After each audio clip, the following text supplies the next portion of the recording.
Nag-ikot sa ilang palengke sa Metro Manila ang mga opisyal ng Agriculture Department at nadiskubre nilang hindi sumunod sa MSRP ng karne ng baboy ang mga nagtitinda. Nagbabalik si Vel Custodio ng PTV sa Balitang Pambansa.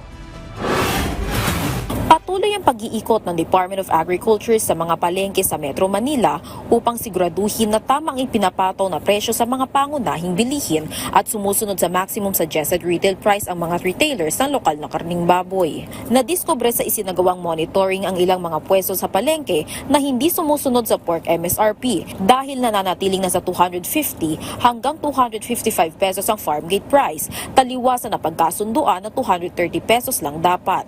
Ayon kay Assistant Secretary Genevieve Guevara, pinag-aaralan na ng Kagawaran ng Agrikultura ang value chain para matukoy ang dahilan ng mataas na presyuhan at masiguro na patas ang hakbang sa buong supply chain. Kasunod nito, pinag-aaralan na rin ng gobyerno ang opsyon na mag-supply ng karing baboy ng direkta sa mga palengke.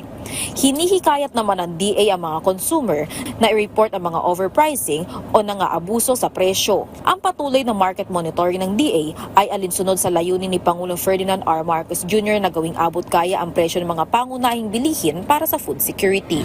Samantala, natsyempohan ng PTV News Team ang pag-hold ng isang bag sa Manila Northport kaninang umaga. Pagbukas ng bag, halaman lang pala ang laman. Pero ayon sa pamunuan ng Philippine Ports Authority NCR, hindi lang hayop kundi maging halaman dapat kunan ng permit sa Port Integrated Clearance Office o PICO. May quarantine booth tayo dito ng Bureau of Plant and Industry and then Bureau of Animal Industry.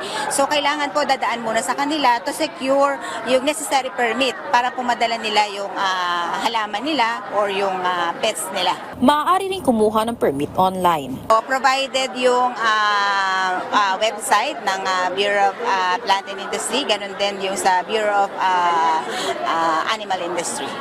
Hakbang din ito ng Bureau of Animal Industry para maiwasang makapasok o kumalat ang mga sakit ng hayop kagaya ng African swine fever, foot and mouth disease at bird flu. Mula sa People's Television Network, Vel Custodio, Balitang Pambansa.